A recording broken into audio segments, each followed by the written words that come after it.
Binabati po natin lahat ng mga taga-subaybay, yung po ating mga suking tagapanood, follower ng Pag-aralan Natin Ministry. Binabati po namin kayo ng isang magandang gabi sa inyong lahat. Thank you po sa inyong walang sawang pagsubaybay. Salamat po sa inyong palaging panunood at pagtutok at sa inyong mga tulong na inyo pong ginagawa sa ministry na Pag-aralan Natin, tulad ng pag-share ng inyong mga video at pag-like, follow sa ating page at ganoon din po pag-subscribe lalo na sa ating bagong YouTube channel. At ngayon po ay tatalakayin ko po sa inyo mga kapatid yung mga tanong na nakabinbin na ipadala po sa atin upang inaabangan kasi nila itong sagot dito. Kung atin na po itong maibigay ang hinihingi po nila. Request po ito mga kapatid, mga kaibigan. Sa ating pong mga bagong taga-subaybay, itong programang ito ay tumatalakay po ng mga usaping pangkaligtasan. At kung ikaw ay bago at magustuhan mo ito, ay paki-like at paki-follow yung pong ating page. So, bago natin simulan, mga kapatid at mga kaibigan, ang ating pagtalakay, ay hinihilingan ko po kayo na inyo po kami samahan sa ating panimulang panalangin. Dakilang Diyos, amang banal na makapangyarihan sa lahat, sa oras nito, Panginoon, kami ay muling lumalapit sa inyo. Hinihiling po namin ang inyong patnubay, ang inyong banal na Espiritu nawa, ang gumabay sa amin, at banging pagpapala po nawa ang aming paglilingkod na aming gagawin ngayon. Pakinabangan po nawa ito ng aming mga taga-subaybay. Itong aming dalangin sa pangalan ng Panginoong Hesus. Amen. Ang ating pong gagawing pagsagot sa ating mga tanong ngayon, ito po ay aking pinili at ito'y na-send po sa atin at naipangako natin na atin po itong paglilingkod at sasagutin. Mamaya ho ay babati tayo sa ating po mga regular viewers pagkatapos po ng ating pong pagsagot sa mga katanungan. Ang una po ay mula po sa 0930-471-9975. Ang sabi po niya rito, magandang gabi po, taga Mindoro pa ako, kaanib sa SDA Church. Gusto ko pong ipaliwanag nyo ang tanong sa akin ng aking anak. Sa paglubog ba ng araw sa hapon ay panibagong pangalan na ng ibang araw? Katoliko po siya. Sister Lenny Aguilar po ito. Taga-subaybay po ako sa inyong programa at ako ay sobrang na-bless sa mga pag-aaral nyo ng banal na kasulatan. Nadaragdagan po ang aking kaalaman. Salamat po. Ayan. So yung tanong po ng ating kapatid na Lenny ng Mindoro ay tanong mula sa kanyang anak na isang Katoliko. Kung sa paglubog ba ng araw sa hapon ay pangalan na ng ibang araw ang kasunod. Ayan po. So, yun po ang gusto niyong malaman. Sagutin po natin ito mga kapatid mo, mga kaibigan. Ano pa po yung sinasabi na tinatawag nating biblical reckoning ng araw? Tama po at masasabi po natin na tama na sa paglubog ng araw ay diyan nagpapalit ng araw. Pag lumubog ang araw, yung pasimula ng dilim, yan ho ay pangalan na ng kasunod na araw. Yan po ang nasa banal na kasulatan. Pakinggan po ninyo ang nakasulat sa aklat ng Leviticus Kapitulo 23, ang talata ay 32. At ganito po ang ating mababasa. Magiging Sabat na takdang kapahingahan sa inyo at inyong pagdadalamhatian ng inyong mga kaluluwa sa ikasiyam na araw ng buwan sa hapon, mula sa pagkalubog ng araw hanggang sa muling pagkalubog ng araw, ay ipangingilin ninyo ang inyong Sabat. Okay? So, nakita ho ninyo mga kapatid at mga taga-subaybay, dito po ay malinaw na binabanggit yung mula sa paglubog hanggang sa muling paglubog ng araw. At nabanggit po dyan yung pangingili ng Sabat. Bagaman ang tinutukoy po ditong Sabat ay ceremonial, pero ang iisa lang po ang reckoning. Ano? Kung ang pangingili ng Sabbath, mas-ceremonial o pa-weekly, ay mula sa paglubog hanggang sa paglubog, naturalmente, yung pagbilang ng karaniwang araw ay mula din sa paglubog hanggang sa paglubog. Hindi ho kasi pwede na ang pag-observe sa kabanalan ng Sabat ay mula sa paglubog hanggang sa paglubog, samantalang yung ibang araw naman ay iba naman ang basihan. Magrarambol po yan. Halimbawa, ang araw na ikapito ay mula sa paglubog hanggang paglubog. Kung ang unang araw naman, linggo, ay magbabago mula sa pagsilang naman ng araw hanggang sa pagsilang or sunrise to sunrise, ang mangyayari po niyan, pag Sabado, halimbawa Sabado, paglubog ng araw, linggo na yon. Ano? Kung ang linggo pala ay sa kinabukasan pa magsisimula, di paano yung magdamag? Di ba? So, ibig sabihin, kay mapa-ceremonial Sabbath, kay mapa-ordinary day, kay may mapa-weekly Sabbath, ay iisa ang pagbilang ng araw. Iisa. Yan ay sa paglubog hanggang sa paglubog. Meron lang pong isang talata, mga ginigil na taga-subaybay, na parang nagdala ng kalituhan sa marami. Na dito sa talatang ito, marami ang naligaw at marami ang nalito, naguluhan. Kasi pag binasa po natin ito, ay para bagang ang pasimula ng pagbilang ng araw o nagtatapos ang araw sa pagpasikat na yung kasunod na araw. Ito po ang mababasa natin sa Mateo 28:1 na ganito ang ating mababasa. Pag-aralan ho natin ito, mga kapatid at mga kaibigan, ganito po ang nakasulat. Nang magtatapos ang araw ng Sabat, nang nagbubukang liwayway na ang unang araw ng sanglinggo, ay nagsiparoon si Maria Magdalena at ang isa pang Maria upang tingnan ang libingan.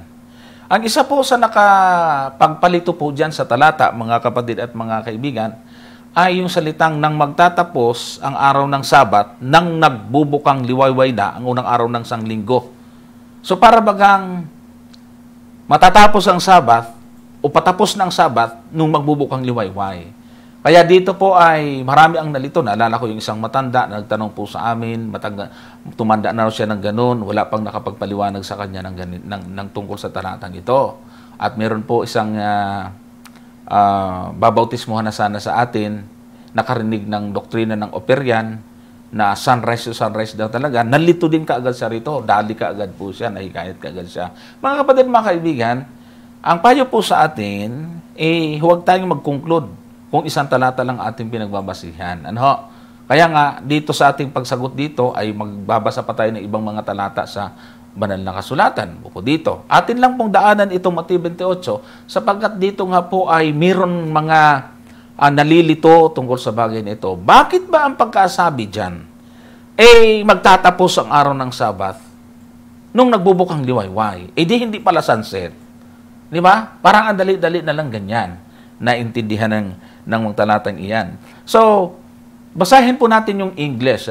Basahin po natin yung English, yung King James Version ng naturang talata. Ang sabi po ay, in the end of the Sabbath, as it began to dawn toward the first day of the week, came Mary Magdalene and the other Mary to see the sepulchre. So, in the end of the Sabbath, as it began to dawn, now toward the first day of the week. So dito naman sa English na to ay hindi na kamukha noong nasa Tagalog na magtatapos. Dito kung ating pong uunawain yan ay sa araw kung saan tapos na yung Sabat.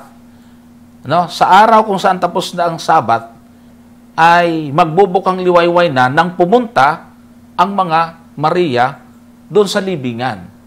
So dito, binidescribe lamang kung anong bahagi ng unang araw kung saan tapos na ang Sabat. Anong oras pumunta sa libingan ang mga Maria. At iyon ay nung magbubukang liwayway. Dito sa English. Kaya, kung magkukonklud lang po tayo at yun lang sa Tagalog, ay medyo delikado. Pakinggan po ninyo bakit nagkaroon ng mga translation ng mas malinaw.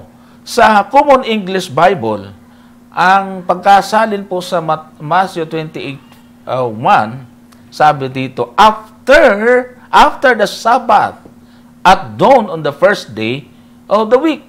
So, after the Sabbath, tapos na ang Sabbath. Magbubukang liwayway pa lamang. Ibig sabihin, nung madilim pa, tapos na yung Sabbath. At sinasabi dyan na sisilang ng araw, magbubukang liwayway na. So, after na, hindi pa tapos pa lang, kundi tapos na ang araw ng Sabat dito po sa salin na ito. Kahit na po yung ibang translation. Kaya, pagka tayo ho ay nagbasa ng Bible, mga kapatid, mga kaibigan, wag agad ura-urada po tayo magbibigay ng conclusion, tapos tatanggapin natin na ganun pala, samantalang hindi natin isinaalang-alang yung ibang mga salin. Kahit na nga yung inyong English man lamang. Tandaan natin, hindi naman Tagalog ang pagkasulat ni Moises ng aklat ng Genesis, at ganoon din po yung Leviticus, at ganoon din po yung pagkasulat ni Mateo doon sa 28:1. Hindi naman Tagalog si Mateo. Ngayon, malinaw po dito na sinasabi lamang po diyan kung anong oras ng unang araw ng sanglinggo pumunta sa libingan. Hindi po yan na katapatapos pa lamang, katulad ng pagkasalin doon sa Tagalog. Kasi kung ating babalikan po, mga kapatid, ang aklat ng Genesis, sa chapter 1 verse 5, ang sabi po diyan sa English, ang sabi po ay, and there was evening and there was morning one day. Yung Tagalog, nagkahapon at nagkaumaga ang unang araw. So dito po yung unang araw ng creation, ang sabi po ay, there was evening and there was morning one day. Nagkaroon ng evening. Ang ibig po sabihin ng evening dyan, ito yung magdamag. At yung morning yan, dyan, ay yung maghapon. Kasi kung ililiteral ho natin yan, at hindi natin isasama yung buong maghapon doon sa morning, di lalabas niyan yung composition, yung bumubuo sa isang araw, evening at morning lang. Para bagang isang araw, yung magdamag hanggang kinabukasan lang. Hanggang sa pagsikat ng araw, tapos na. Kaya, meron pong mga paliwanag po yung mga scholar tungkol po sa Genesis chapter 1 verse 5. Kung anong ibig sabihin ng there was evening and there was morning one day. Ang sabi po ni J.P. Lange po tungkol sa chapter 1 verse 5 ng Genesis ay ganito. And there was night and day. Day 1. Yan po ang ibig sabihin. Moses used evening and morning to describe the two halves of the 24-hour day.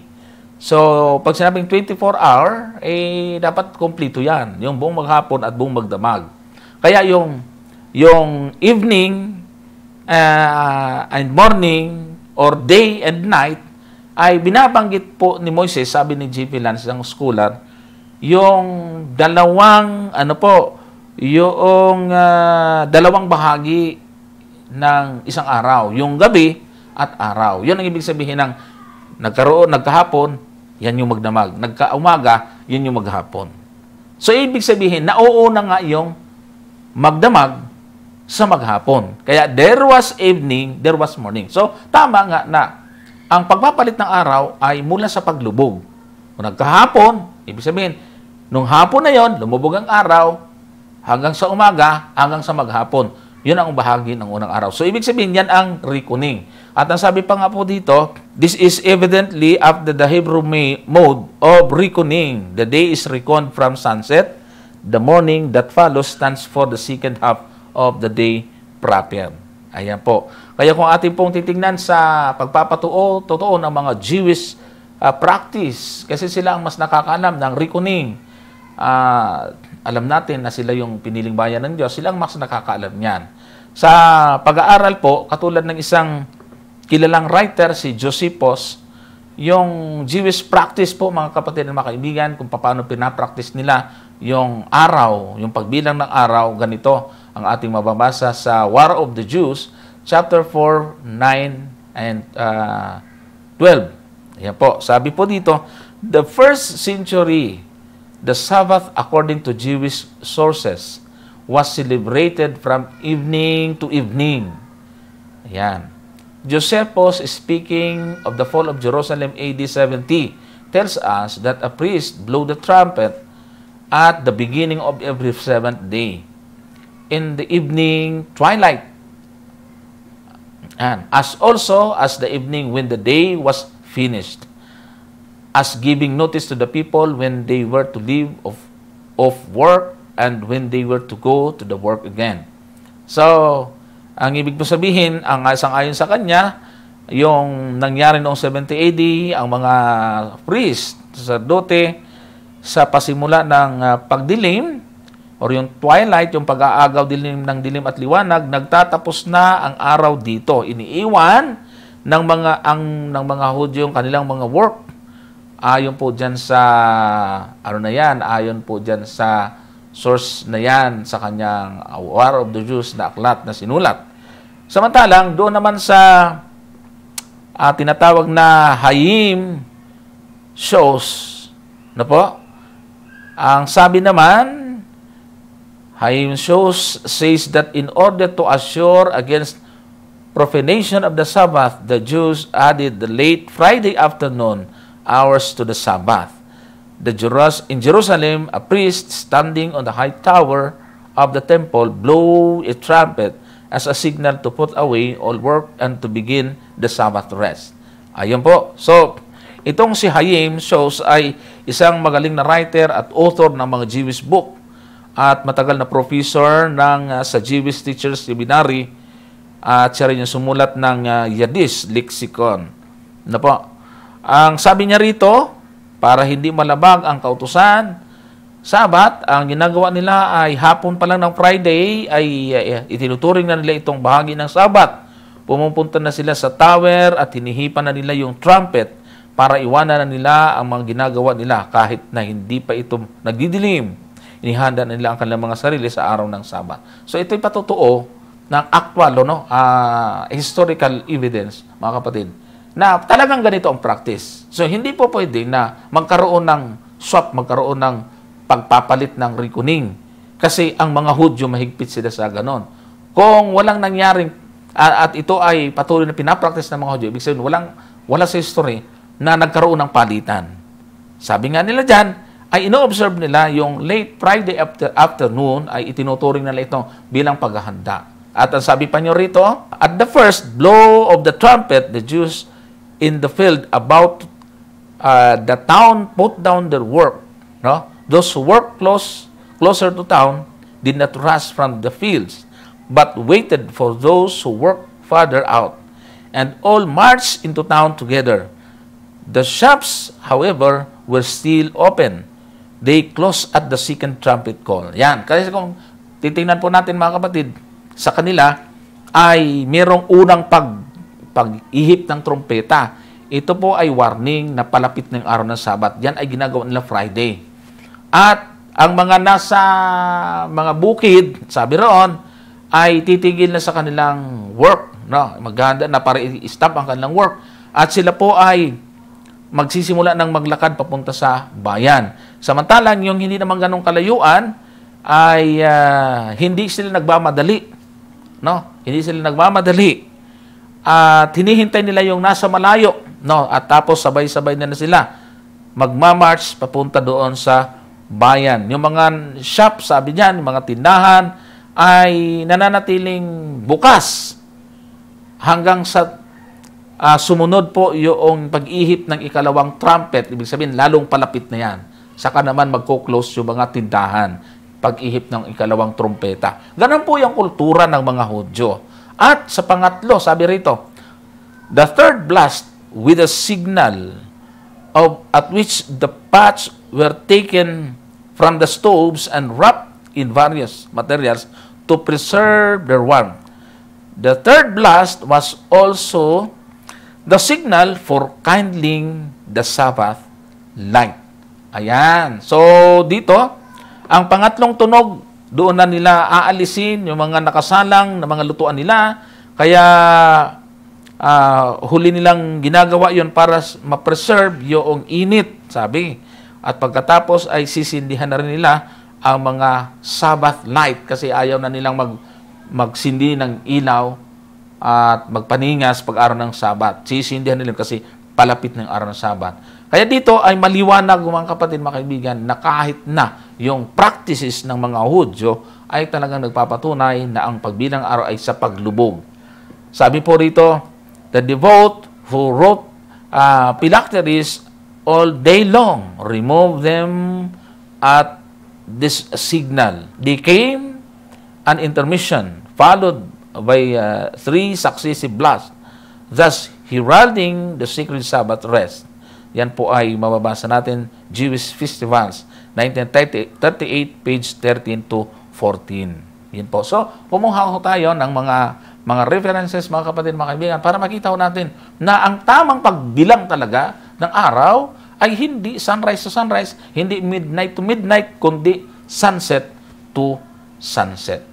Yan po. Sana ay nakatulong ito sa kapatid na Lenny ng Mindoro. At ganoon din po sa ilan ba nating mga taga-subaybay na nalilito.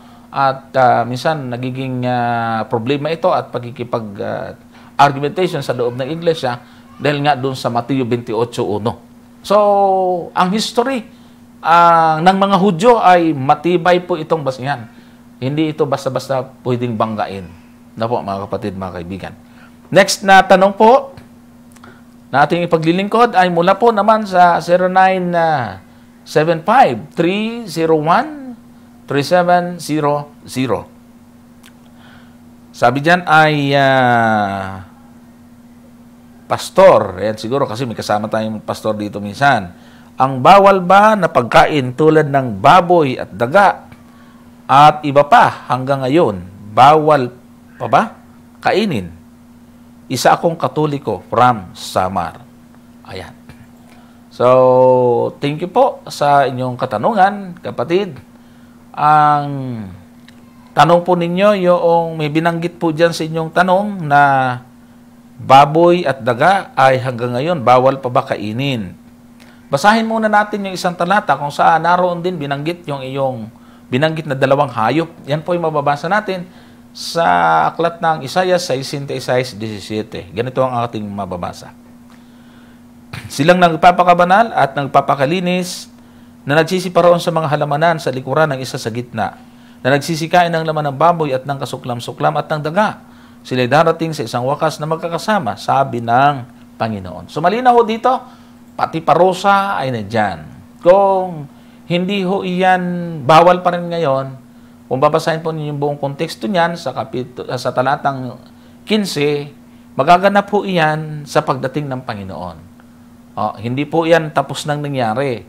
Mangyayari pa lang po ito. Kaya naniniwala po tayo na nananatili pong bawal yung sinabi ng Diyos na marurumi. Hindi pa rin talaga yan pinapakain sa ating kapanahunan. Ang batayan ng Diyos, kung papaano natin makikilala ang karumihan nito, ay hindi po siya nagkulang. Malinaw na binigyan niya ng detalye. No?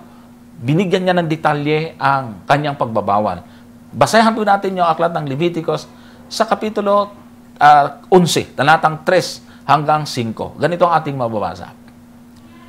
Alinmang may hati ang paa na baak at ngumunguya sa mga hayop ay inyong makakain. Gayon may huwag ninyong kakanin ang mga ito sa mga ngumunguya o doon sa may hati ang paa, ang kamilyo, sapagkat ngumunguya, ngunit walang hati ang paa, karumal-dumal nga sa inyo. At ang kuniho, sapagkat ngumunguya, datapat walang hati ang paa, karumal-dumal nga sa inyo. Napansin niyo po, mga kapatid, yung palatandaan. Pagka anumang hayop na hindi kumpleto, 2 palatandaan, bakang paa at ngumunguya. Karumal-dumal. Pero pagka baakan pa ngumunguya, malinis, pwede.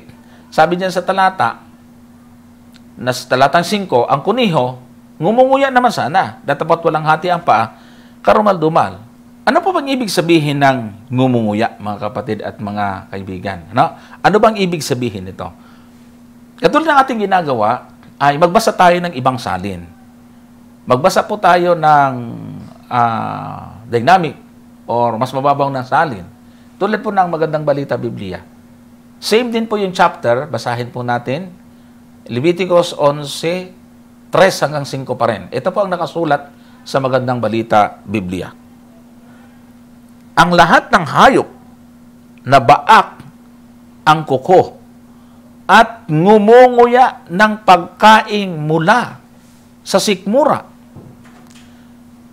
Kaya ang kamilyo, kahit na ngumunguya ito, ngunit hindi biak ang kuko at di dapat kainin. Ang dagang gubat ay ngumunguya rin ng pagkaing mula sa sikmura. Ngunit hindi biak ang kuko, hindi ito malinis, kaya di dapat kainin. Pansinin po niyo yung salita dyan, mga kapatid, mga kaibigan. Yung pong salitang ngumunguya ng pagkain mula sa sikmura. So, yung pagnguya na sinasabi po dyan, mga kapatid, ay hindi basta pagnguya, kundi ngumunguya ng pagkain mula sa sikmura. Bakit? Sa pag-aaral ho, mga kapatid, mga kaibigan, itong kambing, baka, tupa, ay ngumunguya sila ng damo, inilalabas nila mula sa kanilang sikmura, nginunguya nila. Kaya magtataka kayo, yung mga hayop na ito, kahit walang damo, sa kinaroroonan nila, kahit nagpapahinga, kahit nadalhin mo sa simentadong lugar, ngumunguya siya. Kasi ang ginunguya nila ay yung pagkain inilalabas nila mula sa kanilang sikmura. Yun po ay palatandaan ng pagiging malinis ng hayop. Pero kung umunguya nga yan galing sa sikmura, hindi naman biak ang paa, katulad ng kuniho. Sabi po doon, dito sa Magandang Balita Biblia, ay dagang gubat. No? Ngumunguya din sila. Pero hindi naman biak ang kanilang paa, karumal-dumal. Ngayon, bakit ko binabasa ito, mga kapatid, mga kaibigan? Kasi, yung pong palatandaan na yan, ay hindi ho yan palatandaan ng pagiging marumi o malinis na pansamantala, kundi nasa buhay, nasa likas ng hayop yon. Kung ang pagbabawal ng Diyos ay pansamantala at ang karumihan nila pansamantala, sana hindi ginamit ng Diyos yung kanilang likas, yung kanilang ginagawa at yung kanilang buhay mismo. Kaya, ibig sabihin, maliwanag na yung pagsabi ng Diyos ng pagiging marumi nila, ang karumihan nila ay hindi pansamantala na pagdating ng bagong tipan, malinis na. At hindi pwedeng sabihin na nilinis na ng Diyos yan kasi hindi naman nagbago ang attitude or likas ng hayop na yon. Kaya ibig sabihin, kahit anong gawing paglilikot ng ibang mga nag-aaral ngayon, ay hindi po pwedeng umubra, hindi po kapani-paniwala sapagkat hindi ho nagbago ang ugali ng mga yan. Yung baboy, hindi siya ngumunguya mula sa kanyang sikmura, kundi ngumangasab lang siya at ngumunguya lang siya habang siya'y kumakain. Pero hindi niya inilalabas ang pagkain mula sa kanyang sikmura kagaya ng mga kalabaw, baka, at kambing at tupa. Yung kabayo, camel, ngumunguya din po sila, pero hindi naman hati ang paa. So, ibig sabihin, kahit saan tayo doon, sa dalawang palatandaan, ay hindi po natin pwedeng sabihin, pwede na ngayon. Kaya yung tanong, bawal pa rin ba ngayon? Marumi pa rin ba ngayon? Yes, marumi pa rin, mga kapatid at mga kaibigan. Yung pong malamang dagat, yung may kaliskis at palikpik, ay malinis, at yung walang kaliskis at palikpik ay marumi. Kung may kaliskis, walang palikpik, marumi. Kung may palikpik, walang kaliskis, marumi din. Ibig sabihin, dapat dalawa. Ang mga isda na yan, hindi ho nagbago yan. Kaya, kahit na anong gawin, hindi po pwedeng baliin ang salita ng Diyos, mga kapatid, mga kaibigan. Yun po yung ating sagot doon sa magandang tanong na yon. Ang ikatlong tanong nating ipaglilingkod, mga kapatid, mga kaibigan, ay ito pong mababasa natin, ito po ay mula sa 0917-772-5341. Ano naman po ang sabi niya? Ang tanong, anong pagkakaiba ng ceremonial Sabbath sa creation Sabbath? Dapat mag-explain ng isang ceremonial Sabbath kung ano ang ginagawa, kung yearly ba yan, para malaman ng nagtatanong ang pagkakaiba. So, gusto niyang malaman yung pagkakaiba ng ceremonial Sabbath at creation Sabbath. Dapat daw ay ma-explain kung ano yung ceremonial Sabbath at kung ano na ang ginagawa. Kung yearly ba yan o ano man yan, para malaman ng nagtatanong. So, ganito po yan mga kapatid at mga kaibigan. Maganda na naitanong po ninyo yan. Bagaman nasagot na po natin ito sa ibang mga pagkakataon, pero uulitin uli natin. So, this time ay nilista ko po yung pong mga Sabbath sa Bible, yung iba't ibang mga Sabbath, kasama rin po yung ika-7 araw ng Sabbath. Ito po ang pagkakasunod-sunod at yung mga talata. Number 1, yung pong 7th-day Sabbath. Yan ang mababasa natin sa Leviticus 23. Kasi yung chapter 23 ng Leviticus, nandyan po nakasulat yung lahat ng mga ceremonial Sabbath. At the same time, dyan din nakasulat yung weekly or creation Sabbath. Ang creation Sabbath or 7th-day Sabbath na literal, ay yan po ay nasa 23 verse 3. Yan po yung 7th-day Sabbath or creation Sabbath na inyong sinasabi. Number 2, the Feast of Passover. Sa Leviticus sa talatang 5, lahat yan ay puro chapter 23. At ang pangalawa, Feast of Unleavened Bread. Tinapay ng walang libadura. No? Yung pong Passover po, yung tinatawag na Paskwa.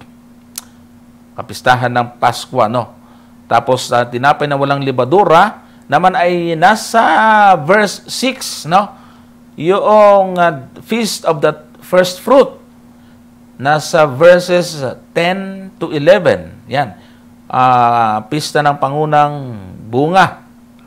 At ang kasunod ay Feast of Pentecost, sa verse 17 naman. Feast of the Trumpet, verse 24 naman yan. Feast of Day of Atonement, yan ay sa 23 verse 27. The Feast of Tabernacles, sa verse 34 naman yan. Ngayon, basahin po natin isa-isa yan para maintindihan po natin kung ano po ang mga ginagawa katulad ng hinihingi nung nagtatanong.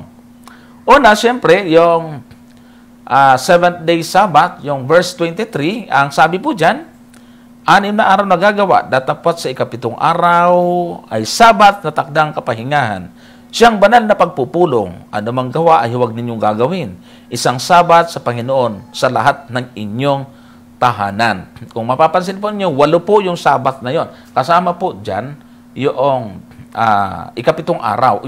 Inuna ho natin ito nasa talatang 3. Sabi po dyan, 6 na araw na gagawa. So, ibig sabihin, kakaiba po ito kasi may instruction na mayroong pagtatrabaho sa loob ng 6 na araw. Pero sa ika-7 araw ay takdang kapahingahan. Ito ay banal na pagpupulong. Ibig sabihin, yan din yung pagpupulong na ginagawa sa lingguhan, mga kapatid, mga kaibigan.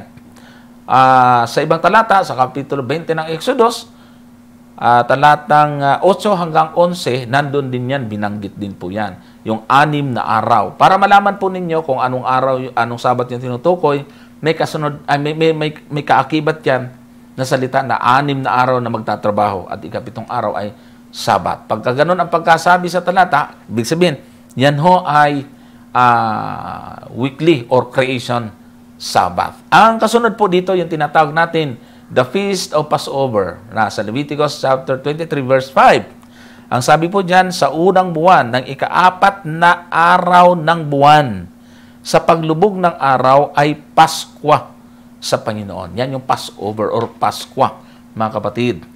Ginagawa din po dyan ay wala ring gawa na ginagawa sila, kundi talagang mga gawaing paglilingkod lang sa araw ng Paskwa. Kaya ang tawag din po nila dyan ay Sabbath. Ano, mga kapatid?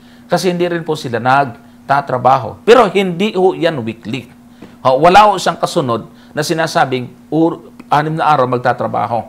At pagdating ng unang buwan, ng ika-14 ng araw ng buwan, sa paglubog ng araw ay Pasko sa Panginoon. Inulit-ulit dito yung paglubog ng araw, pasimula, ano, mga kapatid. So, yan po yung tinatawag nating Passover, no? Paskwa. Isa sa kapistahan. Ang pangatlo dito ay the Feast of Unleavened Bread, no? Kapistahan ng tinapay na walang libadura, talatang 6. At ng 15 araw ng buwan, yan, ay kapistahan ng tinapay na walang libadura sa Panginoon. 7 araw nakakain kayo ng tinapay na walang libadura. Ayan. So, dito po mga kapatid, yung kapistahan ng tinapay na walang libadura sa 15 araw ng buwan. Ayan. So, sa 15 araw ng buwan ay Feast of Unleavened Bread. Pero bakit sinasabi rito 7 araw nakakain kayo ng tinapay na walang libadura? Kasi magkakasunod pong Sabat po yan ay ang pagkain po nila dyan ay ang pwede lang nilang kainin ay tinapay na walang libadura. Okay? So yan ang Feast of Unleavened Bread. And number 4 po ay the Feast of the First Fruit or kapistahan ng pangunang bunga. Verse 10 to 11. Sabi po, salitain mo sa mga anak ni Israel at sabihin mo sa kanila, pagka kayo'y nakapasok sa lupain na ibinigay ko sa inyo at inyong pagapas na ang ani, at inyong nagapas na ang ani niyaon, ay magdadala nga kayo sa saserdote ng bigkis na pinakapangunang bunga ng inyong pagapas. At aalugin niya ang bigkis sa araw ng Panginoon upang tanggapin sa ganang inyo.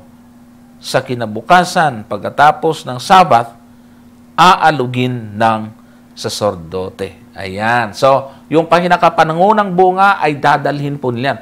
Pista din yon or tinatawag po nilang kapistahan din. No? Sabat din po tawag po nila doon. Pag sinabing feast, automatically ay tinatawag din po nila itong Sabat kasi hindi rin sila nagtatrabaho sa araw na iyan. No? Kundi sinaselebrate po nila yung pong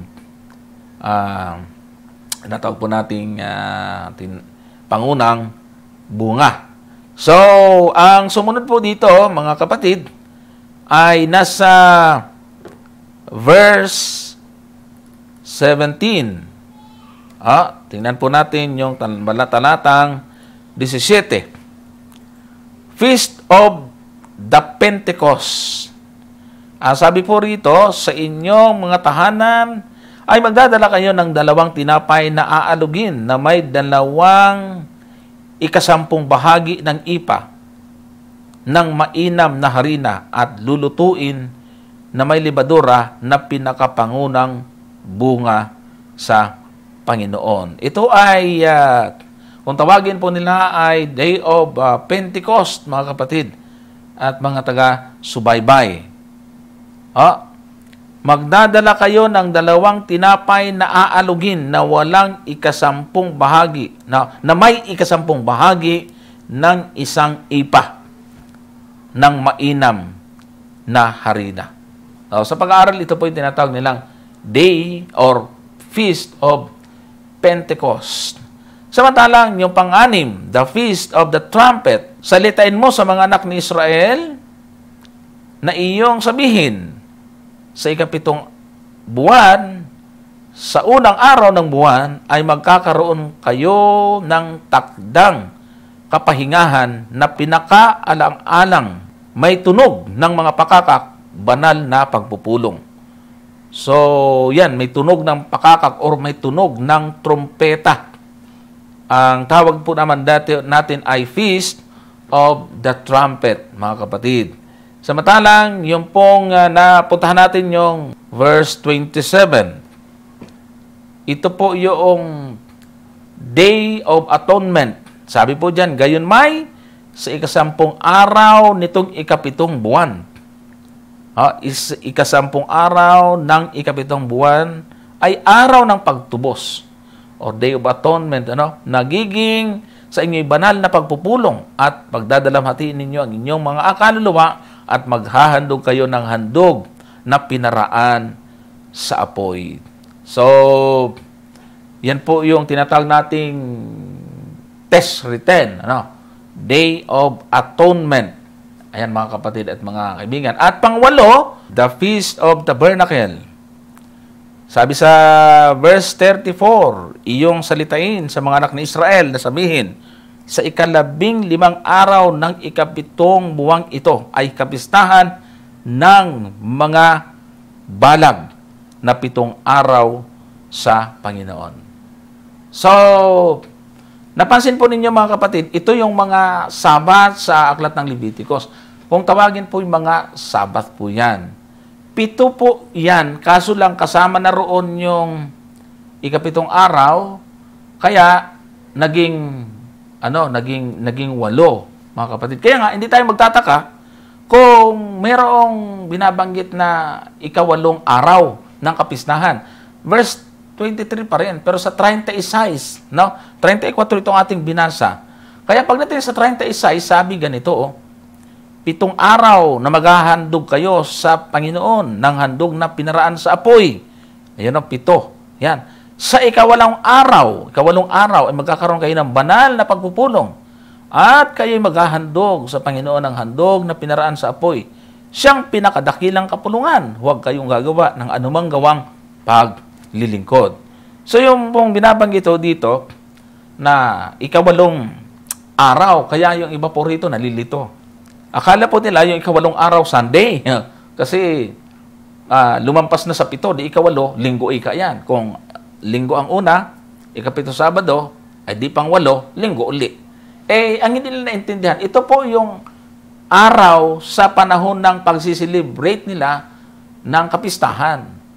8 araw, mayroong 7 araw na sinasabi po dito, yung ceremonial, 7 yan, mga kapatid, at may binabanggit din na 8, kasi kasama nga po doon yung 7-day Sabbath. So, dito mga kapatid, mga kaibigan, nakikita ho natin na mayroon pong pagkakaiba yung mga ceremonial doon sa weekly. Kasi ang weekly or creation Sabbath ay meron pong basbas. Meron pong basbas ito. Kaya pa kasabi sa verse 38, tingnan nyo, sinusunod-sunod natin. Ngayon 36, ang sa 38 naman ay ganito. Nilagay ko na rin po yung English. Bukod sa mga Sabat sa Panginoon, at bukod sa inyong mga kaloob, at bukod sa lahat ng inyong mga panata, at bukod sa lahat ng inyong mga handog. Bakit po sinasabi po dyan? Bukod. Sa English ay beside the Sabbath. Sabbaths po, plural, of the Lord. And beside your gift, beside all your vows, and beside all your free will offerings, which He give you.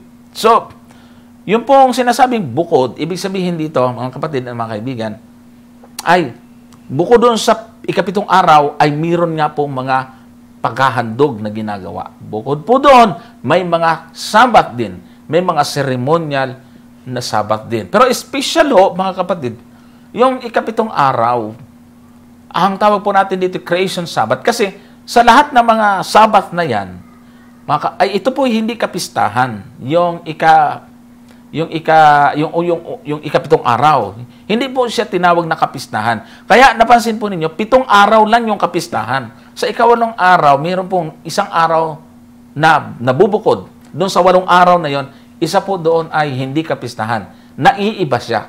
Bukod siya. Besides, na nakabukod, natatangi po siya. Kasi, ito po may basbas kasi ito ng Diyos. Sa Kapitulo 2, talatang 3 ng Henesis, sinasabi po dyan ganito, at binasbasan ng Diyos ang 7 araw at kanyang ipinangilin, sapagkat siyang ipinagpahinga ng Diyos sa madlang gawang kanyang nilikha at ginawa. So, sa 6 na araw ng creation, wala pong doon binasbasan. Tanging yung 7 araw. Na yung 7 araw na yon, naroon din sa Leviticus, kung saan nakasama po doon sa mga kapistahan, pero bukod. Maliban sa kanya, may mga Sabat, ito yung mga ceremonial. Pero natatangi po siya kasi banal siya, binasbasan ng Diyos. At binanggit din po yan sa 20 ng Aklat ng Leviticus, talatang 11. Ganito ang ating mababasa. Sapagkat sa 6 na araw, ay ginawa ng Panginoon ang langit at lupa, ang dagat at lahat ng nangaroon at nagpahinga sa 7 araw, na pat pinagpala ng Panginoon ang araw ng Sabat at pinakabanal. O dito, mga kapatid at mga ginigilo ng mga taga-subaybay, ay makikita po natin na naroon yung pagiging natatangi ng 7 araw. Kaya nga, ang tanong sa atin ay maganda. Dapat i-explain natin ano ang kaibahan po nito. Doon sa mga seremonyal, meron lang po siyang lang natatangi. Feast of the Trumpet, Feast of Unleavened Bread, Passover, Feast of the Tabernacle, Day of Atonement, yan. Iba po yun sa 7 araw. Ano, mga kapatid at mga kaibigan. At yun po ay hindi linggo-linggo. Yan po ay yearly, mga kapatid at mga taga-subaybay. No? Kaya nga merong ganitong buwan, kasi taunan po siya. Merong ganitong pitsa, kasi hindi po siya weekly. Samantalang ang 7 araw ay sinusundan siya o kasunod siya ng 6 na araw ng pagtatrabaho. At karugtong ng 6 na araw ng pagtatrabaho, yung 7 araw ng creation. So, yun ang kaibahan. Yun ang ating pinahahalagahan, mga kapatid at mga taga-subaybay. May kaugnayan din po dito yung sumunod na tanong na ating idudugtong mula sa 0948-483-5855. Sabi niya, good evening, nanonood po ako ngayon ng live. May tanong lang po ako sa ating panahong Kristiyano. Dapat pa bang ipangilin ang araw ng Sabat? Maraming salamat sa kasagutan. Ayan, kaya maganda na magkakaugnay ang mga tanong na ating ipinaglilingkod ngayon. So, sa ating panahong Kristiyano, dapat pa bang ipangilin ang araw ng Sabat? Yes, mga kapatid at mga kaibigan. Kasi, yung araw ng pangilin, mga kapatid, tandaan po ninyo, ang pagkasabi po sa atin sa banal na kasulatan, 6 na araw na magtatrabaho. Yung 7 araw, Sabat sa Panginoon. Ibig sabihin, kung hindi na natin ipapangilin yung araw ng Sabat ngayon, parang sinabi natin na wala na tayong time sa Panginoon. Kasi 6 na araw lang tayo magtatrabaho. At yung Sabat, ipaalaan natin sa ating Panginoon. Ngayon, sabi naman ng iba, binago na. Unang araw na yung pagtatrabaho. Mga kapatid, pambihira. Unang araw na nagpahinga ka agad. Wala pang ang trabaho. Ibig sabihin, ang pahinga after ng trabaho. Ang unang araw ng Sanglinggo, mga kapatid, iyan ay unang paggawa ng Panginoon. Unang inutos din yan na ipagtrabaho natin sa kapahinga. Mga kapatid, trabaho no muna bago pahinga. At naturalmente, kailangan natin ipangilin yan. Kasi wala tayong mababasa na may ibang araw na inutos na dapat nating ipangilin. Wala. Kaya nga yung Katoliko nag-challenge Magbibigay siya ng malaking pabuya kung may makabasa na may ibang araw na iniutos na ipangilin ang Diyos maliban sa Sabado. Alam niyo kung bakit? I-challenge siya ng mga Catholic. Kasi gusto nilang patunayan na ang araw ng Linggo, hindi yan gawa sa Biblia, kundi sila ang may gawa niyan. So, kaya sina-challenge nila para ipakita na sila yung may karapatan, sila yung may kapangyarihan na gumawa ng pangingilin ng Linggo at hindi ang anumang talata sa Biblia, kundi galing sa kanilang tradisyon. So, ibig sabihin, mga kapatid, ay mahalaga at hindi po natin dapat ipagwalang bahala yan kasi sa banal na kasulatan, mga kapatid, malinaw na ito ay binasbasan. Kaya, kung titingnan natin ang isang talata po sa banal na kasulatan, magpapatunay na yung basbas ng Diyos ay hindi nawawala. Katulad ng ating mababasa po sa Unang Kronika 17:27. Ang sabi po diyan, at ngayon kinalugdan mong pagpalain ang sangbahayan ng iyong lingkod upang mamalagi magpakailanman sa harap mo, sapagkat iyong pinagpala, O Panginoon, at yaoy magiging mapalad magpakailanman. Pansinin po ninyo, yung pinagpala ng Panginoon diyan, yung sangbahayan, pinagpala ng Diyos, hindi na maaalis yung kanyang basbas, Tingnan niyo yung basbas ng ni Abraham sa si tao pangalan niya, no? Si Abraham, binasbasan niya ng pagkapanganay si Jacob na dapat ay si Esau. Yung basbas na yun, hindi niya na nabawi paano pa ang Diyos ang bumasbas doon sa araw ng Sabat, di ba? Ito po ay maliwanag na binanggit po sa atin sa kapitulo 2 ng Genesis na binasbasan ng Diyos ang ikapitong araw.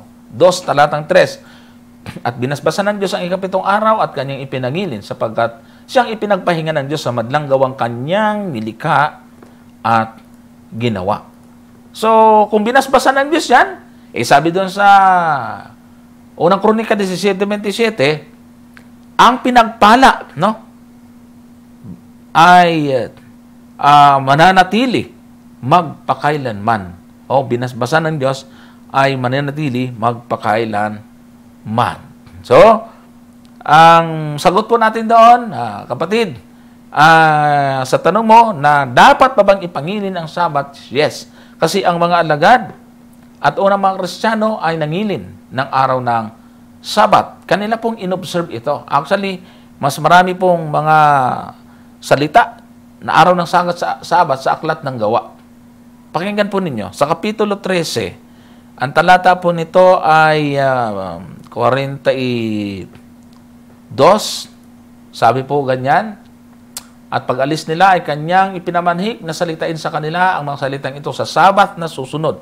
Ito po ay may kinalaman sa pagpupulong at pagpunta sa sinaguga ng mga Kristiyano. Tandaan po ninyo, Kapitulo 13 na po ito. Sa Kapitulo 11 ng Gawa, tinawag na po silang mga Kristiyano. Ano ba ang araw ng Sabat na sila nagpupulong-pulong? Ano?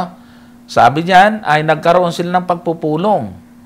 Yung mga Hudyo kasama diyan, kung babasahin po ninyo yung English po yan, King James Version, and when the Jews were gone out of the synagogue, the Gentiles besought that this word might be preached to them the next Sabbath. So, yung mga Hudyo na naroon sa sinagoga, yung mga Hintil na naroon din kasama ng mga Hudyo, nag-request na sa susunod uling Sabado.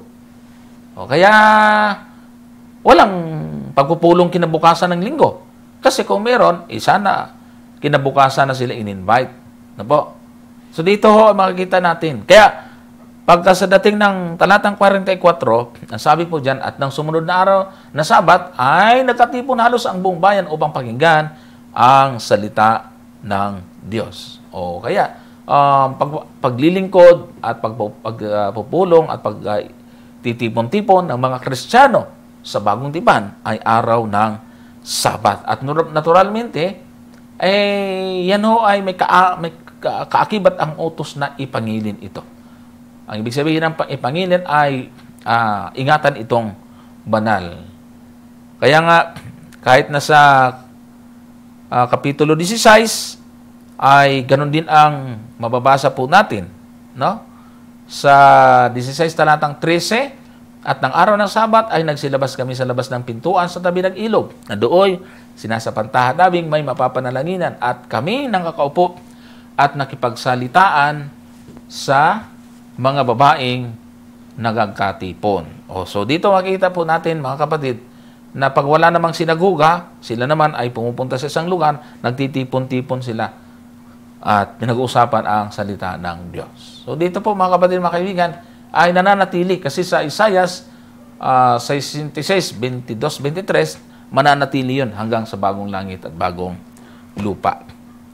Kaya, yung tanong, kailangan is, sagot natin, ay kailangan pa rin. Wala tayong mababasa na pinagbawalan na ang mga Kristiyano na ipangilin ang ikapitong araw. Kung meron mang pinapayo si apostol, ang ibang mga apostol, na huwag na pong i-observe, ito po ay yung mga tinatag nating mga ceremonial Sabbath na ating napag-usapan sa Leviticus. Ano po, mga kapatid? Yan ang sinasabi sa Aklat ng Kolosas. Sa Kapitulo 2, sa Kapitulo 2, talatang 16 at 17, sabi ganito, sino man nga huwag humatol sa inyo tungkol sa pagkain o sa pag-inom, tungkol sa kapistahan o bagong buwan o araw ng Sabat. So makapansin po ninyo dyan, tungkol sa kapistahan o bagong buwan. Di ba binasa natin sa Leviticus, sa ikaganitong buwan, sa ikaganitong pitsa, ay Sabat sa Panginoon or kapistahan. Yan o ang sinasabi, huwag na daw maghatulan tungkol dyan. Bakit? Sa talatang 17, na isang anino ng mga bagay na magsisidating, ngunit ang katawan ay kay Kristo. So yan po, hindi po yan ang ikapitong araw. Huwag po tayong malilito, mga kapatid, mga kaibigan. Marami kasing nalilito dyan. Ang dami kasing Sabat. Kaya pag hindi po pinag-aralan, malilito talaga. Sa Seventh-day Adventist, walang kalituhan. Kasi doktrina namin yan pinag-aralan po namin yan, mga kapatid. Okay? So, next question po ay, sabi po dito, mula kay Glenn Banwa, pakisagot lang po ng oo or hindi. Sinusunod nyo ba ang utos ng Diyos ayon sa Exodus 20, talatang 8 at 9, 10 at 11? Bago nyo sagutin, tanong ko, pakibasahi mabuti ang talata na binigay ko. Ba? Masyadong stricto yung nagtatanong. Kapatid na Glenn Banwa, mga kabigan, kapatid, sabi ko nga sa inyo pag questionin mo kami sa doktrina namin, wala kayong panalo. Doktrina namin yan inaral namin yan No? Pag hindi, minsan lang hindi nyo maintindihan, kaya hindi nyo talaga masakyan. Ngayon, ang gusto nyo sigurong ipunto is yung salita dyan na huwag gagawa ng anumang gawa. Ano po? Mga kapatid, nakasulat kasi dyan na huwag gagawa ng anumang gawa sa araw na yan. Ito, alalahanin mo ang araw na Sabat upang ipangilin. 6 na araw, nagagawa ka at iyong gagawin ang lahat ng inyong gawain. Siguro, yan yung babala mo na basahin mo munang mabuti yung iyong tanong bago sagutin. Bago ka pa nagtanong, inaral na namin yan, kapatid Banwa, Glenn Banwa, kapatid. Yung pong sinasabi po dyan na huwag gagawa ng anumang gawa, mga kapatid, at kahit pa yung basahin pa natin yung 10 at 11, dapat natin maintindihan na sa pag sinabing salitang anumang gawa, huwag gagawa ng anumang gawa, ay hindi ibig sabihin ay nakatulala ka na lang doon maghapon at wala ka talagang kilos na gagawin. Hindi ho ganon. Kasi sa kanila na inutusan, alam nyo naman na pagka nilabag nila yan, papatayin sila hindi naman nagkaubos yung mga Israelita kapapatay. Ilan lang naman ang naitala ng mga taong sutil na namulot ng panggatong sa araw ng Sabat, binato hanggang sa bilang parusa. Pero wala na kayong mababasa sa buong Old Testament na maraming mga namatay dahil sa paglabag sa araw ng Sabat. Mana pa ang nakakita lang mo doon, yung namulot ng panggatong, yun po ay pinarusahan. Ibig sabihin, may mga ginagawa sila doon na hindi naman kasalanan. Katulad halimbawa ng mababasa natin sa Aklat ng Bilang, sa 28 talatang 9, sabi po dyan, at sa araw ng Sabat, ay 2 korderong lalaki ng unang taon na walang kapintasan at 2 ikasampung bahagi ng isang ipa ng mainam na harina na pinakahandog na harina na hinalugan ng langis at ang handog na inumin niyaon. No? So, sa araw ng Sabat ay 2 korderong lalaki ang inihahandog. O ngayon, kung i-apply natin yung walang gawa, kahit anong gawa, paano itong paghahandog? So mga kapatid, sabi ko nga kung may question kayo tungkol sa Sabat, siguro pinakamaganda, makinig lang kayo ng explanation. Kasi kung tatanungin nyo kami dyan, tapos na namin inaral yan. Dahil doktrina namin yan. Kapatid, kami nga mismo, nagtatanungan na lang kami ng mahihirap na tanong tungkol sa Sabat Dahil wala kaming makitang mahirap na tanong. Yung pong inyong mga naitatanong ngayon, actually, tapos ko nang naitanong yan bago ko yakapin ang panampalatayang Seventh-day Adventist. Kaya marami pong mga gawa na pwedeng gawin sa araw ng Sabat na hindi itinuturing na kasalanan. Kaya yung anumang gawa na binabanggit sa Exodus ay yung pagtatrabaho. Di ba nga, 6 na araw. Basahin natin yung verse 10 ng Exodus. Ano po ang nakasulat po dito? 20, talatang 10 bilang karugtong. Ngunit ang ikapitong araw ay Sabat sa Panginoon mong Diyos. Sa araw na yan ay huwag kang gagawa ng anumang gawa. Ano yan? Ni ang iyong anak na lalaki, ni babae, ng iyong aliping lalaki, ni babae, ng iyong baka, ni ang iyong taga-ibang lupa na nasa loob ng iyong pintuang daan. Sapagkat sa 6 na araw ay ginawa ng Panginoon ang langit at ang lupa at ang dagat at ang lahat ng nangaroon at nagpahinga ng ikapitong araw na anupat pinagpala ng Panginoon ang araw ng Sabat at pinakabanal. Tingnan po ninyo mabuti, ho. Walang anumang gagawin. Pero dito sa araw ng Sabat, sa ikapitong araw, may ginawa ba ang Panginoon o wala? Meron. Pinagpala niya, binasbasan niya. So may ginawa pa rin siya sa araw ng Sabat. Pero hindi na ho yun pagtatrabaho. Hindi na ho yun creation. Kasi sabi sa talatang 9, magtatrabaho tayo sa loob ng ng 6 na araw. 6 days, shalt thou labor and do all thy work. So, yung labor, yung pong pagtatrabaho, paghahanap buhay, yun ang sinasabi na gawa na hindi pinapahintulot sa araw ng Sabat. Kaya, sa aklat ng Isaias 58:13 ay nilinaho sa atin ang sabi ganito, kung iyong iurong iyong paa sa Sabat, sa paggawa ng iyong kalayawan sa aking banal na kaarawan, at iyong tawagin ang Sabat na kaluguran at ang banal ng Panginoon na marangal, at iyong pararangalan na hindi ka lalakad sa iyong sariling lakad, di hahanap ng iyong sariling kalayawan, ni magsasalita ng iyong mga sariling salita. So makikita natin dito, kapatid na nagtanong, na meron palang ipinahihintulot na gagawin. Alam naman natin kung ano ang gusto nyo mangyari. Parang palalabasin nyo. Hindi nyo naman nasusunod yan. May ginagawa kayo. Sabi pa nga ng iba, pumunta kayo ng church, sumasakay kayo ng jeep. Bakit? Mali ba yon? At sabi nga rito, ang bawal yung sariling lakad. Pero kung ikaw ay lalakad, papunta naman sa church, magbabible study, maglilingkod sa Panginoon, hindi ho bawal yon. Naghahandog nga sila ng hayop sa loob ng sa araw ng Sabat. Hindi naman yun kasalanan. So, dapat ay inaalam po natin yung konteksto. Ano po, mga kapatid at mga taga-subaybay. Makikita po natin dito yung pong kakulangan ng kaalaman doon sa iba at kaya hindi nila maintindihan. So, pagkadating sa pangingili ng araw ng Sabat, mga kapatid, mga kaibigan, ay mayroong pamantayan ang ating Panginoon. Hindi ho bawal yung magpagaling na may sakit tulad ng ginawa ng ating Panginoon. Hindi masama yung bumuhay ng patay. Kami, bilang mga Seventh-day Adventist, pag may emergency, araw ng Sabat, dinadala namin sa ospital. Kaya nga, bukas ang ospital pagka araw ng Sabat kasi hindi pwede na isasara mo yan. Kung mayroon na aksidente at may manganganak, alam nga namang hintayin mong lumubog ang araw, edi namatay yun. So, pinapahirap lang po ng mga ayaw sumunod sa araw ng Sabat, pinapahirap lang po niya para kayong mga Hudyo. Yung mga Hudyo kasi, pinabigat nila. Ganito kasi yan, mga kapatid, mga kaibigan, no?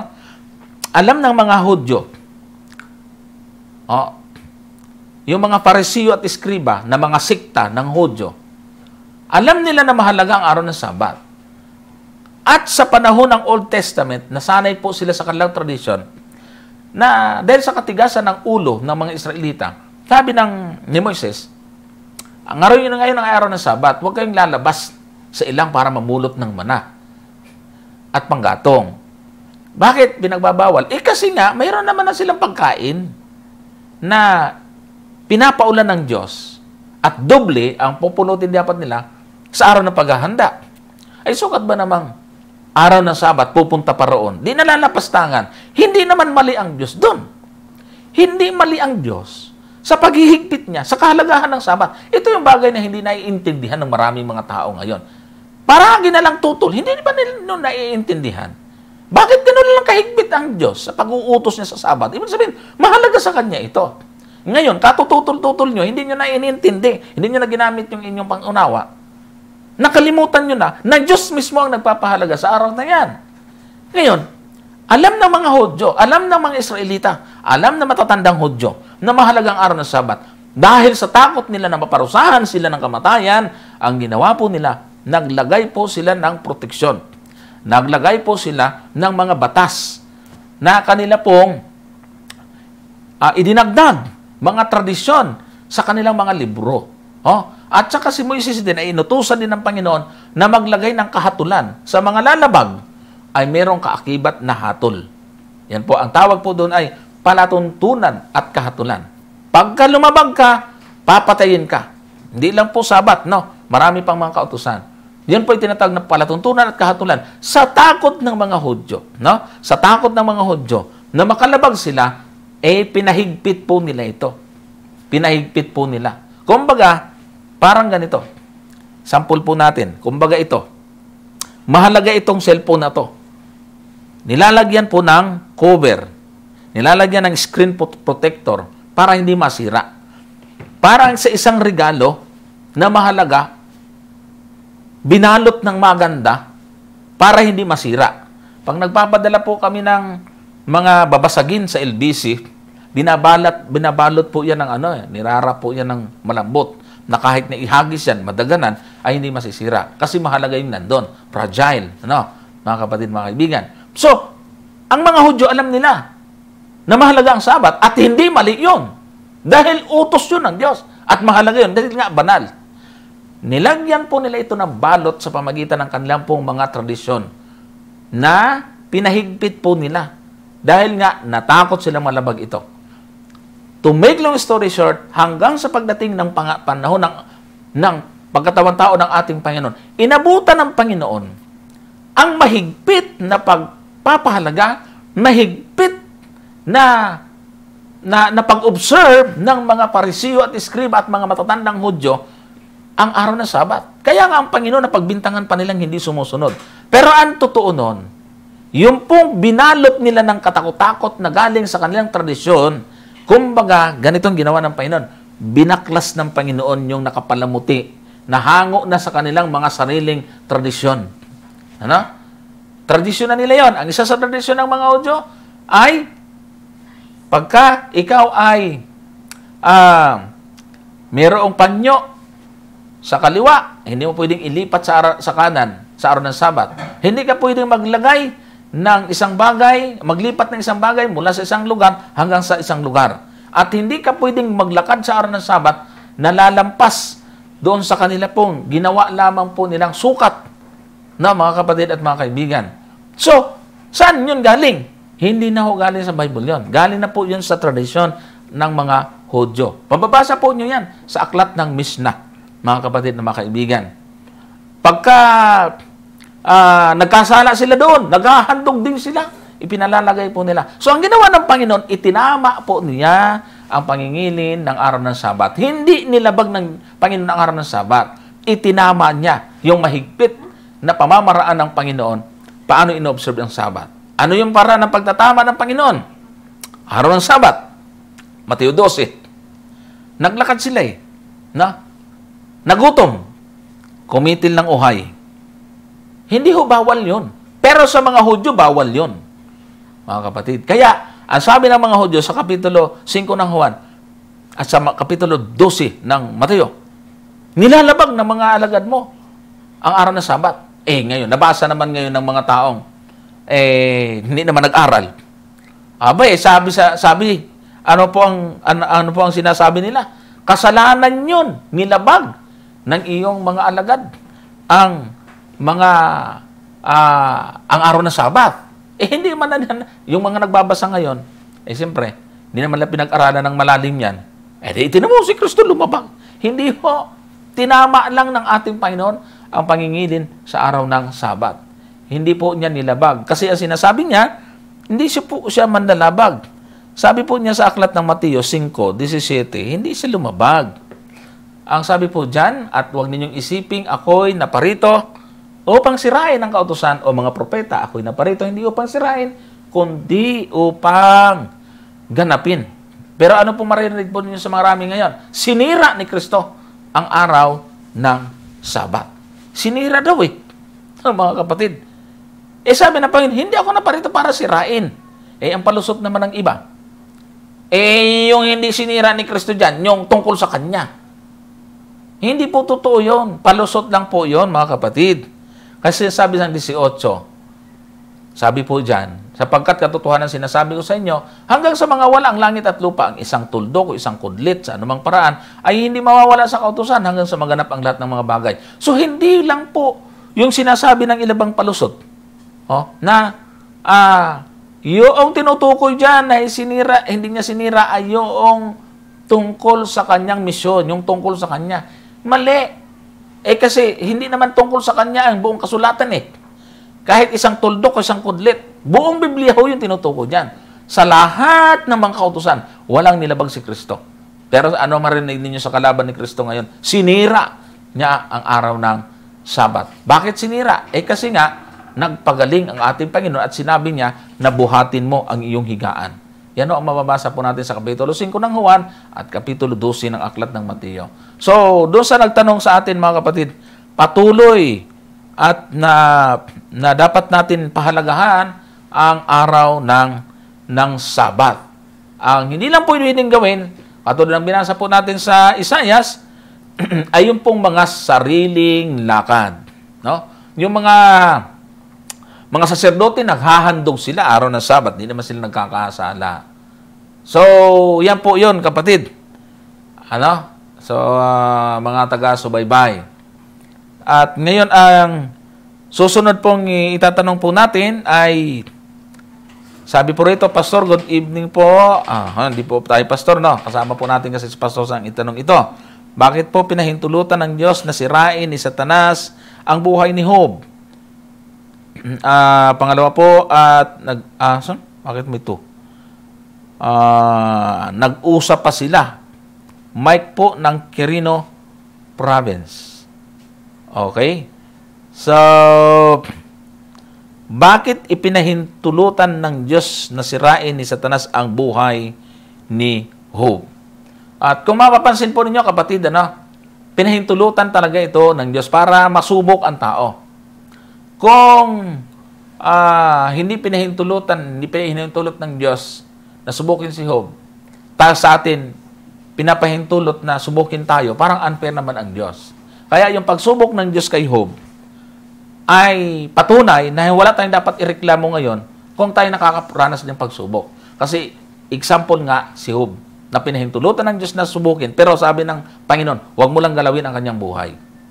So yung pong pagsubok kay Job ay isang halimbawa para sa atin na kung si Job ay nagtagumpay, dapat tayo magtagumpay din. Tandaan po natin, ang Diyos ay hindi bibigay ng pagsubok na hindi natin kayang pagtagumpayan. Kailangan lang po natin ay magtiwala sa Panginoon katulad ng ginawa ni Job. Siya po yung perfect example, mga kapatid, ng pagtitiwala. Ito ang isugunod po natin ngayon mula kay Ruel Rituyan. Paano maligtas? Paano maligtas po? Ano ang gagawin? Ang paraan ng kaligtasan, mga kapatid, ay tanggapin natin ang ating Panginoon sa ating buhay sa pamagitan ng kanyang pangalan. Doon lamang natin makukuha ang kaligtasan, hindi sa kanino pan dito sa lupa. Kasi ang nakasulat po sa Aklat ng Gawa, sa 4:12, ay mayroon lang pong isang pangalan na ibinigay sa silong ng langit. Sabi diyan, at sa kanino mang iba ay walang kaligtasan sapagkat walang ibang pangalan sa silong ng langit na ibinigay sa mga tao na sukat nating ikaligtas. At kung atin pong babasahin po yan, ang konteksto po niyan ay wala pong iba kundi si Kristo po yan. Sabi po ng talatang 10, talastasin ninyo ang lahat at ng buong bayan ng Israel na sa pangalan ni Jesucristo na taga Nazaret na inyong ipinako sa cross na pinuhay ng Diyos na maguli sa mga patay dahil sa Kanya ay nakatindig ang taong ito sa inyong harap na walang sakit. So yung pangalan na yon ay sa pangalan ng ating Panginoong Jesucristo. Anong gagawin? Kung ang pangalan ng Jesucristo ang magliligtas sa atin, anong gagawin natin?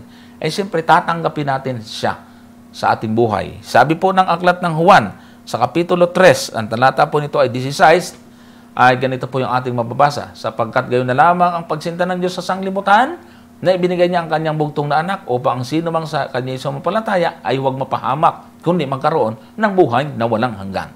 So, ano pang sabi po dyan? Kung sa pangalan ni Kristo ang kaligtasan, sabi po dito, ibinigay niya ang kanyang bugtong na anak ng Ama. At ito ay ang ating Panginoong Kristo upang ang sa kanya'y sumampalataya ay huwag mapahamak kundi magkaroon ng buhay na walang hanggan. Kahit na sa pangalan ni Kristo ang kaligtasan, kung hindi naman natin siya tatanggapin, hindi natin siya sasampalatayanan, wala rin. Kaya, kapatid, kaibigan, kung hindi mo pa tinatanggap si Kristo sa iyong buhay, ito na ang panahon para tanggapin natin ang ating Panginoon sa ating buhay, sapagkat doon lamang sa pamamagitan ng ating pananampalataya sa Kanya ay naroon po ang kaligtasan. Ang tawag po dyan sa kaligtasan na yan ay biyaya. Bakit biyaya? Kasi si Kristo po ang tumubos sa ating kasalanan. Tinubos siya po yung namatay. Tayo dapat ang mamamatay, pero siya nang namatay doon sa cross, sa ating pangitan ng ating kasalanan, namatay siya para sa atin. Kaya tatanggapin natin ang ating Panginoong Kristo sa ating mga buhay. Nang sa ganon, tayo ay hindi tayo mapapahamak, kundi magkakaroon ng buhay na walang hanggan. So, yan po yung paraan para maligtas, kapatid. At sabi naman dito ni Jibril, angel, the question is, sinong mga hangal ang nagsulat sa Biblia na yung mga pinagsasabi? Kapatid, hindi po hangal ang sumulat ng Biblia. Kasi ang Biblia ho, mga kapatid, kaibigan Jibril, angel ka pa man din, ay napakaraming tao ang binago ang buhay. No? Napakaraming kriminal ang nabago ang buhay. Napakaraming mga taong masama ang buhay, pero binago sa pamamagitan ng Biblia. Merong isang kwento akong naalala na meron pong isang lugar, kung saan ay mga cannibal ang mga naroon. Tapos meron pong mga taong napunta sa lugar na yun, hindi naniniwala sa Biblia. No? Hindi naniniwala sa Biblia. Alam niyo po mga kapatid, mga kaibigan, itong taong ito na hindi naniniwala sa Biblia ay kamuntik ng mamatay. Sabi ng mga cannibal, kung hindi dahil sa Biblia, pagkain ka na sana namin. Pero nang dahil sa Biblia, ay hindi ka namin kakainin dahil binago kami ng Biblia. Kaya kapatid na angel, no, maghunos diliho kayo sa dami ng mga tao at sa dami ng mga sulat sa Biblia na sinasabi niya bago nangyari at nangyayari, sasabihin yung hangal ang gumawa po nito. Babalik po sa iyo yung inyong sinabi. Hindi po, hindi po yan tamang termino na ginagamit po ninyo sa mga nagbabasa ng Bible. Walang ibang Biblia sa buong mundo na pinakamabinta, pinaka-well-known. Kaya nga ito lang ang tinatawag na banal na aklat. Meron pong mga ibang tinatawag din banal na aklat, pero wala silang, kung ikukumpara mo sa Biblia, wala. Kasi Biblia lamang ang may mga prophecy, paunang binanggit, pagkatapos mangyayari, natutupad. Biblia lamang ang mayroong pangyarihan maglagay niyan, kapatid. Kaya, payong kapatid, payong kaibigan, sana ay hindi po ganyan ang inyong mga termino na gagamitin sa mga naniniwala sa Biblia. Mga ginigilo ng mga taga-subaybay, kami ay nagpapasalamat sa inyong patuloy na panonood. Sa aming mga follower, sa mga bagong nanonood, kung ikaw pa ay pinagpala at ikaw ay nakinabang sa programang ito, maaari ba kapatid na i-share niyo po? I-share niyo po sa inyong kaibigan, i-send niyo po sa inyong mga friends, sa Facebook. Kung ikaw ay hindi pa nakaka-follow, hindi ka pa nakakapag-subscribe sa ating page, paki-like, paki-follow. At sa YouTube ay paki-subscribe. Para po ninyo malaman, mga kapatid, mga kaibigan, yung ating YouTube channel, yung ating YouTube channel, meron pong dati po tayong channel, which is hindi tayo nakakapag-live doon, hindi tayo nakakapag-upload. ang follower po noon, o yung subscriber po na nasa 25,800. Pero yung live na nakikita po ninyo ngayon, sa mga nanonood sa YouTube na naka-premiere, ito pong account na to, kung follower ka ng pag-aralan natin, malamang hindi ka pa nakakapag-subscribe. Please, huwag niyo pong palampasin, paki-subscribe po. Alam niyo po, kasi mga kapatid, mga kaibigan, alam niyo kung bakit? Sa akin, lalo na dito sa pag-aralan natin ministry, malaking bagay po, yung pong hindi niyo skip yung ads. Diyan lang ho kami kumukuha ng aming pong pandagdag sa aming pangangailangan. Opo, makikita po ninyo, marami akong kasamahan. May mga kanya-kanya din pong mga channel. Brother Richard, Evangelist Dizon, andyan din po si Pastor Jomel. Pero yung sintro po ng aming expenses dito po yun. Kaya, kung meron po kayong mga sinishare po sa amin, na pinaghahati-hatian ho namin, yung share po namin, yun po ang aming ginagamit. Yung share po na sa akin, yun po ang ginagamit namin sa expenses ng pag-aral natin ministry. Ano po? So, umaasa lang talaga kasi maliit lang yun eh. Yung aking i-share na yun, yun ang aking gagamitin para sa mga crew, mga bayarin. Yun lang po yun. Sinasabi ko po ito kasi mayroon pong nag-message sa akin. Brother Johnson, kachat ko siya ipaliwanag mo. Kasi hindi naman nila alam yun. Tama po, pero nakakahiya. Pero kailangan din pong maintindihan. Na yung pong ipinapadala po ninyo, na aming minsan lang din naman yun, minsan lang din. Huwag sinahati-hatian namin, yung aking pong share doon, yun ang napupunta sa expenses po dito. Kaya, yung pong pag-subscribe ninyo, that's the point. Yung pag-subscribe ninyo, yung panonood po ninyo sa YouTube, yun lang po ang ating ini-expect. Yung pong panibagong subscribe nyo sa ating bagong YouTube channel at panonood po ninyo sa ating mga video, yun lang po yung aming pong inaasahan doon. Ha? Yan lang po ang aming inaasahan. Kaya, nakikiusap din ako doon sa nagda-download ng video. Sa mga nagda-download ng video namin at inirara-upload sa kanila, sana naman po ay wag na lang. Kasi yun na lang po, ma-divide yung viewers, video namin, ginamit po ninyo, sana ay maintindihan po ninyo, wag na lang din po para naman ay tulong na lang po ninyo ito rito. Kung kayo naman ay hindi naman sponsor, yun na lang po ang inyo pong, aking nire-request na, inyo lang pong itulong sa ministry ng pag-aralan natin. So, tayo po ay nagpapanukala na kumuha pa ng isa pang tao na makakatulong ni Brother Erwin, kasi si Brother Leo nasa Hope Channel na, hindi naman natin pwedeng pigilan yung tao kasi may family. So, nag-iisa na lang po ito. Medyo nabibigatan, nahihirapan po siya.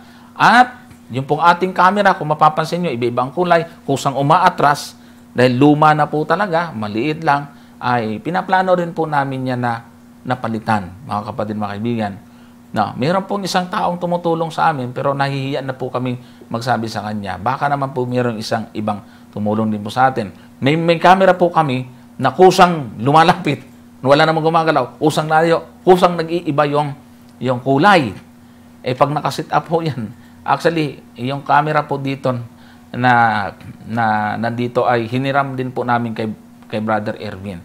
Sinasabi ko po ito, payo rin po kay Sir Winel Fred. Kanino ko ba sinabi? Ay, sorry.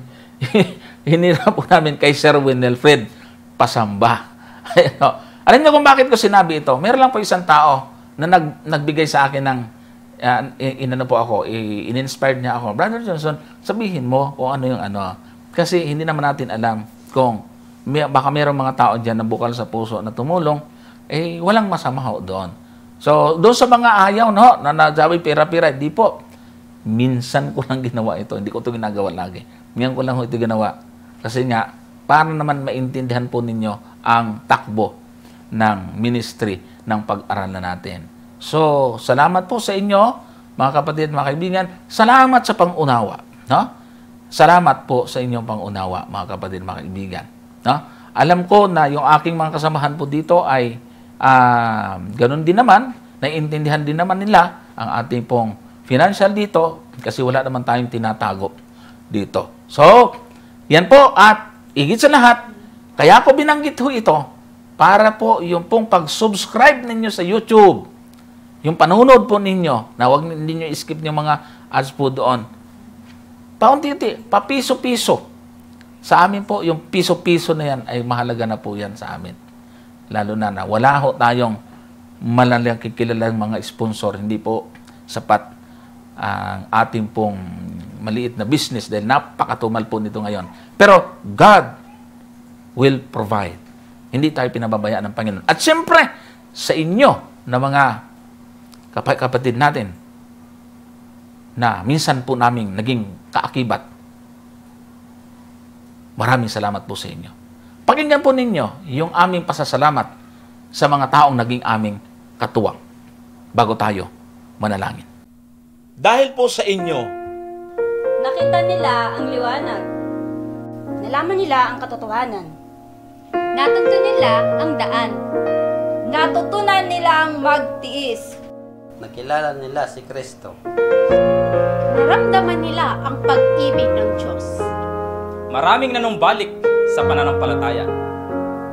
Nalaman nila kung paano maligtas. Lumawak ang gawain ng Panginoon. Kaya nananatili ang pag-aralan natin ministry. sa lahat ng mga naging bahagi ng pag-aralan nating ministry, maraming salamat sa inyong pagtitiwala at patuloy na suporta. Kami ang Pag-aralan Natin Ministry Family. Ayan o mga kapatid, bilang tribute o pasasalamat po natin sa mga tao na tumulong, kaya naman marami po mga naging resulta at naging bunga ang ating ministry. Maraming salamat. At kayo po ay laging kasama sa aming mga panalangin. Tayo po ngayon ay dumako sa ating pong panghuling panalangin. Amang banal, dakilang Diyos na makapangyarihan sa lahat. Minsan pa kami nagpapasalamat, dakilang Diyos, sa inyong kabutihan. Salamat po sa pagkakataon na inyong pinagkaloob. Kami po ay muling nakapaglingkod. Nawa ang mga katanungan at sagot na ito ay nakatulong sa aming mga taga-subaybay upang sila ay lalo pang magkaroon ng interest na tuklasin ang mga katotohanan sa magitan ninyong salita. Narito po ang Pag-aralan Natin Ministry. Kami po ay nangangako na maglilingkod hanggang sa aming huling hininga. Kami po ay nagpapasalamat na hindi nyo kami pinababayaan. Kami po ay nagpapasalamat sapagkat kayo nagpapadala ng mga tao upang aming maging katuwang. Maraming salamat po sa inyo, Panginoon. Hanggang ngayon nararamdaman po namin na kami ay inyong pinakakain sa magitan ng inyong kamay. Iadalangin namin ang aming mga kalusugan, yung mga ministry na katuwang ng pag-aral natin. Iadalangin namin, Panginoon, na nawa gamitin kami ayon sa inyong kalooban. Ipagpatawad po ang pagkakasala namin nagawa sa inyo. Itong aming hiling at dalangin sa pangalan ng Panginoon Jesus. Amen. Thank you po sa inyong patuloy na pagsubaybay. Hanggang sa muli. God bless us all.